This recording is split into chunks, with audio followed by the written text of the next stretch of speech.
ځوانانو ته دا پیغام لرو ښه چې په هغه سړي پسې کېږئ چې هغه د خدای او د رسول خوښ وي، په هغه سړي پسې کېږئ چې هغو عمل ویني. باور خو هلتلی دی چې یو مشر دې غلط کار کوي هغه به غلط بولي. عکس یې هر څوک و پر حق به سترګې نه پټوي، په حق پسې به ځې. عکس څه ترخه دي، څه ستونزې کې راځي، خو د هغې دنیا بیا غټه ګټه ده. پر تاسو باندې یو تور دا دی د ځینو عامو خلکو له لورې چې تاسو ځکه خاموشه یاست، ځکه پرلتونه نه کوئ یا غږ نه پورته کوئ چې تاسو خرڅ واست یاست، تاسو دې څه درېله کړله. د دې خبرې به تاسو د ولس څه ځواب وایاست؟ ښار وی بندېږي، د علم خولې نه تړل کېږي. موږ د چا د خبرو پروا نه لرو. موږ تر اوسه پورې پر هغه میدان ولاړ یو، هغه مې زبان دی، هغه مې پښتو ده، لکه څنګه چې اوله ورځ وه. لامل یې څه کیدای سي؟ تاسو ولې اوس د پی ټي ایم په غونډو کې ګډون نه کوئ؟ شاید داسې ځایونه به راغلي، یا به موږ ته دعوت نه وي سوی، یا به موږ خپلې ستونزې لرو نه به یو راغلي. خو دی هم د عزت ناره کوي، موږ هم د عزت ناره کوو. یعنې تاسو اوس هم ملاتړ کوئ او د هغوی خواخوږي یاست؟ موږ چې هر سړی په راکې د هغو ملاتړ کوو.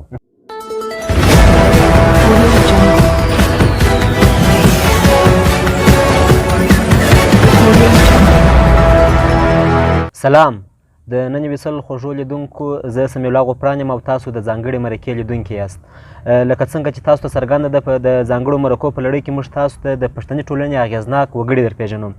نن را سره په مرکه کې د چمن د لغړیانو د اتحادیې مشر ښاغلی عبدالولي منډولي کمانډر میلمه دی. د هر څه څخه وړاندې ښاغلی منډولي صاحب، ډېره زیاته مننه چې د خپلو بوختیاو سره سره مو نن ویسل ته وخت ورکړ او زموږ سره غږېږئ او ستړي مه سئ مرکې ته. خیر وسې، ته ستړی مه سې، د ټولو د مخه خو تا ته موږ هرکلی وایي. ژوندی اوسې. زما په ګډون ښاغلی منډولي صاحب، ممکن ډېر خلک دا پوښتنه ولري چې منډولي یعنې څه معنا؟ دغه نوم په اړه که لږ لومړی را سره وغږېږئ. منډولي څه معنا او ستاسو لپاره دا نوم چا انتخاب کړ؟ داسې دی، دا په چمن کې په کوچنیوالي یعنې ما ته مور را تخلص راکړی دی. زما خپل اصلي نوم چې دی عبدالولي محمد ولي دی. منډولي څه معنا ورکوي؟ یعنې څه معنا؟ یعنې تخلص دی. اوس مثال د نازه څه، تاسو په ماشومتوب کې خپله مور له ناز څخه منډولي بللاست او اوس مشهور هم په منډولي باندې یاست. تاسو په دغه نامه باندې ویاړئ که نه داسې بل احساس کوئ؟ یا موږ په دغه نامه باندې فخر کوو. ښاغلی منډولي صاحب، شاوخوا 2 کاله وړاندې په چمن کې یو لوی پرلت کښېنستی، شپېته شپې. د هغه څخه وروسته دا پرلت مات سو، بیا د پاکستاني ځواکونو سره ستاسو شخړه راغله چې ستاسو ځینې ملګري پکې شهیدان سوه، ځینې ژوبل سوه، ډېره سخته ستونزه راغله. د هغه پرلت ځینې خاطرې که را سره شریکې کړئ. په هغه پرلت کې هغه کوم څه وه چې بالاخره تاسو دې ته مجبوره کړاست چې تاسو له ډانګه کار واخلئ او مخامخ ورسئ پر دروازه باندې، هلته هر څه د خبرو له لارې نه بلکې د ډانګ له لارې حل کړئ؟ هغه کوم څه وه چې تاسو دغه شي ته مجبوره کړاست؟ دا دروازه چې وله تقریبا د کرونا په شکل بنده سوه، 8 میاشتې 8 شپې. یعنې د ترانجه ټیلولو پیدرو کسان چې اوښتل، موږ لغړیان ورته وایي، څوک شنې تاجر ورته وایي. دا که تقریبا 8 میاشتې بند وو. که مسافر وو مثال، که کاروباري خلک وو، که لغړیان وو، یعنې د انسانان مثال ټوټل بند و 8 میاشتې. نو 8 میاشتې سړی بېروزګاره وي. اوس افغانستان بارډر دا زموږ کور دی. موږ داسې نه دي کړي چې موږ رالو، پرون رالو دلته. موږ پر دا ښاره 200 کاله تاریخ لرو. زموږ نیکهګان، زموږ اور نیکه، تر نیکه موږ نه یې تللي، موږ پر دغه ښاره پراته یو. صحیح دی، وخت به بدلېږي، را بدلېږي. نو ځکه بیا موږ پرلت کښېښوی 2 میاشتې 8 شپې. خو یعنې تر دا اندازې پورې بېعزتیاوې رالې چې زموږ زنانې په مندو کې یا په دروازه کې آس پاس د هغو اولادونه پیدا سو. نو خلک به دې ځای ته مجبور وسولو د جاکپر شپه وله چې موږ یا د لې مړه سو یا واوړو، که څه په هغه خوا کې ولو، که څه په دې خوا کې ولو. بیا دا ولو چې دوی ټکان وکړلو، ترپ تروپ یې وکړي، خلک بیا واوښتله، نور دا خوا را واوښتله. بیا دا فیصله وسوله چې د آینده دپاره بیا دی کار نه کېږي، دروازه به د پخوا په شان. ستاسو څو ملګري تاسو په دغه جګړه کې له لاسه ورکړه؟ تقریبا 26 کسان ولګېدو.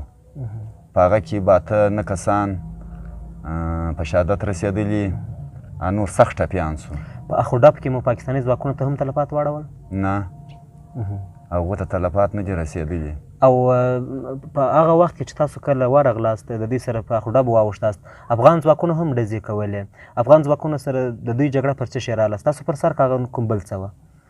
اوس خو داسې ټیم کې چې لمر پرېواتی، په هغه ټیم کې زموږ انسانان وو ټوله، مثال په دې خوا رالو، د دې ارمي راله، مثال ایپسي راله. بیا په هغه حالات کې موږ ته نه معلومېدل چې د دوی ډزې خطایي وې، لګېده وو، څنګه حساب وو. موږ په هسپتال کې وو، په ټیم کې موږ شهیدانو ټپیانه پورته کړل. او ښاغلی منډولي صاحب، دا چې د هغه څخه وروسته په افغانستان کې جمهوریت سقوط سو، د دوی پر ځای باندې طالبان واکمن سو په افغانستان کې، اوس ستاسو کاروبار پر دروازه څنګه دی او د باډر حالات څنګه دی اوس ستاسو لپاره؟ موږ ته هېڅ فرق نه کوي، که تېر جمهوریت ولو که اوس اسلامي امارت راغلی دی، موږ ته څه نقصان نه دی رسېدلی د افغانستان د خوا څخه. نقصان یا ستونزه په کوم ځای کې ده؟ اصلي ستونزه په دې ځای کې ده، که د پرلته څه مخکې وو، که د پرلت کې وو، که څه اوس موجوده وخت روان دی، هغه کیسې شروع دي پر دروازه باندې، هغه تنګول شروع دي چې شناخته کارت سړی لري په جیب کې، نو باید چې هغسې دی وګورئ لکه یې، نو بیا وځئ چکین ولې کوي، بیا ښځې ولې ورکېږي، بیا نارینه ولې ورکېږي. موږ بار بار دا وایي چې باید سہولت یې جوړ شي. 10,000 لغړیان د دې خوا وړي، 10,000 کاروباریان مسافر د دې خوا وړي، دا خوا راوړي، دا باید چې 8 کمپیوټره دي، 20 کمپیوټره ورته جوړ شي. زنانو ته خپله لار ورکړي، لغړي پیکیج ته جلا لار ورکړي. قدیم ازل باندې مخکې و مثال، اوس پر ګیټ دی، نو بیا ازادي جوړیږي، که دوی وغواړي په 10 ورځې کې هم کولی شي. او هغه څخه وروسته چې تاسو کله د دوی سره په جنګ واوښتاست، ستاسو شخصي ژوند ته څونه خطر پېښ شوی دی؟ یعنې داسې د چا لخوا به تاسو ته اخطارونه نه درکول سوي؟ ځکه دا یو ډېره لویه پېښه وه چې له تاسو سره وسوه. نو د پیښې سره خو موږ 24 ګنټې مخامخ یې، ځکه یو دا سرحد دی او بیا چمن ښار دی. بیا موږ په دې کار کې چې اوس مثال ګرد هغه د غریبانو په مسلو اخته یې، یا د مظلومو خلکو په مسلو اخته یې، په دې کې دا راځي خطرې، ملت په ملت راځي. 24 ګنټې موږ په دا کې مشغوله یې، پروا هم نه لرو، نه د چا په دغه کې راځو په بیرو خو کې. او داسې ویل کېږي، ما هم ځینې ویډیوګانې لیدلې دي چې پر دروازه باندې اوس هم پاکستاني ځواکونه خلک ځوروي، افغان مېرمنې، افغان خلک په یو په بل نامه پیسې ورڅخه اخلي، بیا یې زندانونو ته اچوي. تاسو د دغه ستونزو لپاره د بل پرلت پلان لرئ؟ دغه ستونزه به کوم حل پیدا کوئ فلحاله چې پر دروازه باندې اوس کوم څه روان دي؟ په دا باندې ټول افغانستان او پاکستان خبر دی چې پر دا دروازه باندې کوم خلک اوړي راوړي، پر سوشل میډیا نن سبا یو شی نه ورکېږي، ټوله دنیا ته معلومه دي، تا ته معلوم دي، ما ته معلوم دي، هر سړي ته دا معلومه ده چې پر دې دروازه کومه روایه شروع ده. د بده مرغه زموږ په وطن کې دا کار چې دی د سیاسیانو دی، یا قومي مشران یا سیاسیان، ځکه هغه زموږ په ووټ راغلي دي. دا نارې به هغه خلک وایي، د دې دعوه به هغه خلک کوي.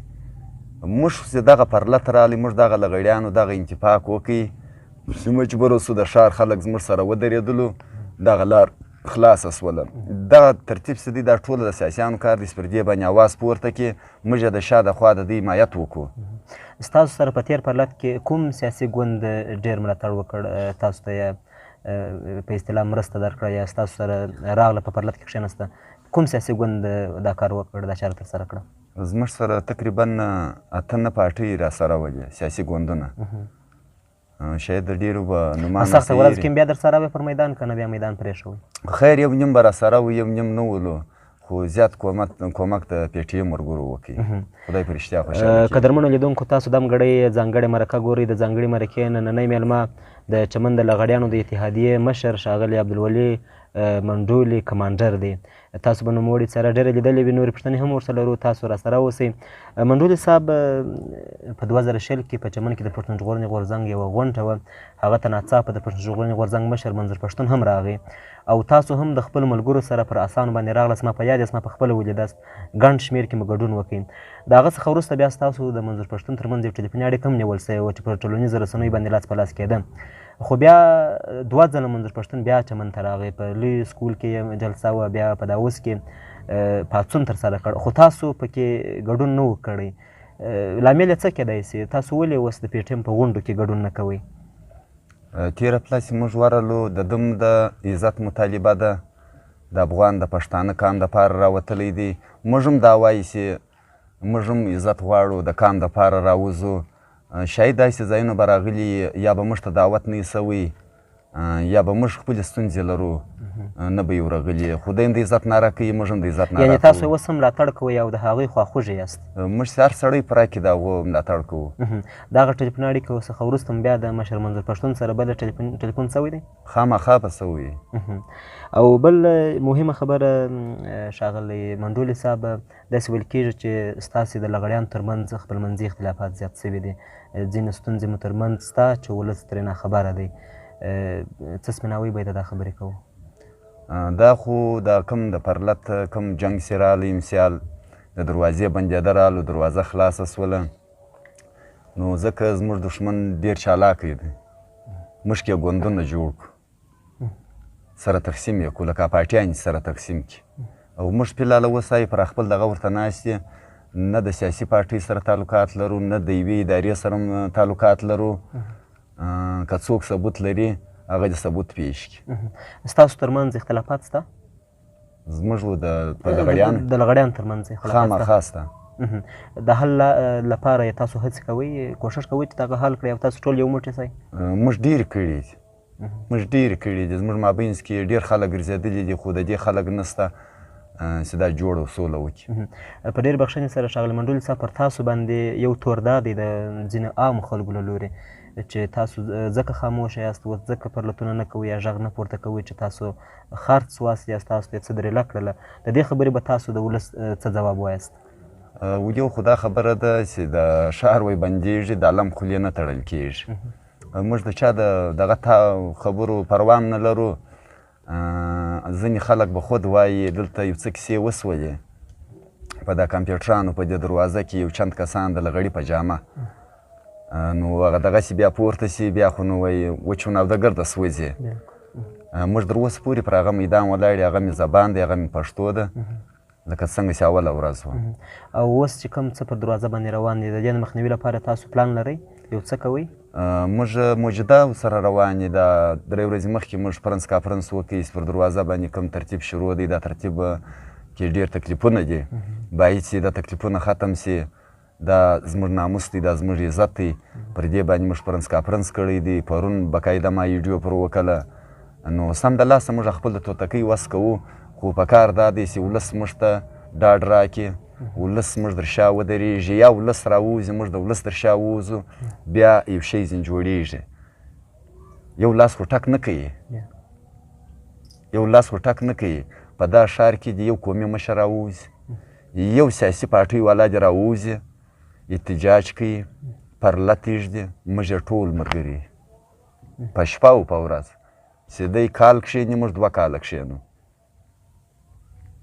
او دلته ستاسو په دغه ځای کې چې تاسو اوسېږئ ما تور بیرغونه ولیدل تور بیرغونه د لغړیانو د اتحادیې بیرغونه دي که نه تاسو په کوم بله معنا باندې درولي دي نه دا د لغړستان خپل بیرغ دی معنا بیا څه وي معنا دا د وخته څه د لغړیانو خپل تور بیرغ دی چې مثال توره تیاره رڼا به کله راځي نو رڼا 10 کاله مخکې رڼا نه وه اوس د دې بعده به رڼا راشي او ښاغلی منډولي صاحب تاسو ممکن زه پوهېږم په ژوند کې به ترخې خاطرې ډېرې لرئ خوږه خاطره به نه لرئ د ژوند تر ټولو ترخه خاطره چې ستاسو په عمر کې پر تاسو باندې راغلې وي هېڅکله به مو له ذهنه ونه وځي او تل چې کله در یاده سي تاسو ډېر وکړوي هغه به کومه خاطره وي په ژوند کې خو ډېرې خاطرې راغلي دي بیا خاص پر موږ خو هغه د پرلته شپې خاطره به په ګر ژوند زموږ نه سي هېره چې در څو پورې مې ژوند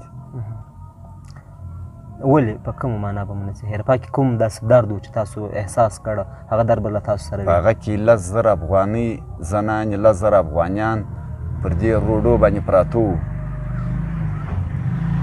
دلته دا اطلاع راغله چې دا روډ علاقه نو دا درد څوک برداشتوی سي چې پښتون یا مسلمان دغه اطلاع د کوم لوري راغله بیا ستاسو یوه ویډیو ما ولیدل په هغه ویډیو کې ستاسو له سترګو اوښکې هم را روانې وې یعنې داسې ډېر دردمن ښکارېدلاست دغه کار چا ترسره کړ په هغه شپو کې دا هغه خلکو ترسره کړله چې دلته د لغړیانو مشرتوب یې پر سر اخیستی و هغو موږ له ټلیفون نه وکړي د کوټ څخه چې دا روډ خلاص کړي مخنیوی بیا تا په خپله وکړي ما موږ هم نه ایله کوو دا روډ چې ته ایله کوې سا راسه پر سټیډ ودرېږه ولس ته رایه ورکړه چې ما دا فیصله کړې ده آیا روډ یې لکوو که یې بندوو د ولس چې کومه رایه وه پر هغه رایه به ځې په کار دا و نو بیا ته ماله ټلیفون ولې راکوې که زه ایله کوم وایي موږ په کوټه کې و دا د ایله کوي او تاسو چې کله په هغه ترخه خاطره یاده کړله په دغه وخت کې ستاسو چې کوم ملګري په سخته ورځ کې له تاسو څخه لرې سوله یا کوم سیاسي ګوندونه وله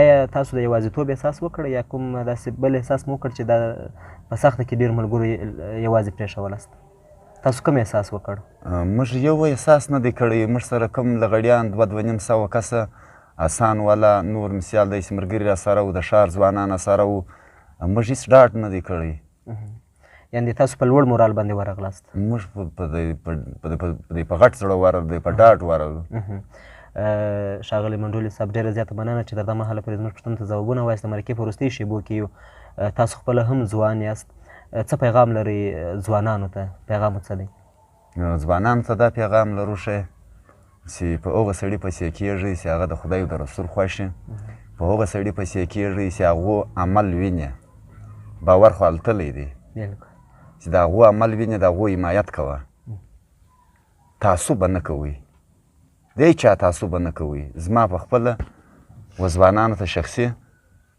دا پیغام دی چې کتان به تعصب نه کوئ چې یو مشر دې غلط کار کوي هغه به غلط بولي تعصب به نه کوي په دې کې بیا مرتد راځي عکس هر څوک و پر حق به سترګې نه پټوي په حق پسې به ځې عکس څه ترخه دي څه ستونزې کې راځي خو د هغې دنیا دې بیا غټه ګټه ده دا ستاسو پیغام و دا زموږ پیغام عبدالولي کمانډر منډولي صاحب ډېره زیاته مننه چې نن ویسل ته مو خپل وخت ورکړ او زموږ پوښتنو ته مو ځوابونه وویلل خدای مو خوشحاله لره ډېره زیاته مننه کور ودان خدای ډېر وخت راوړي د نن ویسل قدرمنو لیدونکو دا و د لغړې اتحادیې مشر ښاغلی عبدالولي منډولي کمانډر چې زموږ پوښتنو ته یې ځوابونه ویله د ځانګړو مرکو دغه ځانګړې لړۍ دوام لري په ترڅ کې به موږ تاسو ته د پښتنو ټولنې ځلانده ستوري در وپېژنو بریالي اوسئ آیډیل خصوصي ښوونځی ستاسې د ماشومانو د روزنې او ښوونې تر ټولو غوره مرکز ادرس فیض محمد سړک چانسپورټ څیرمه چمن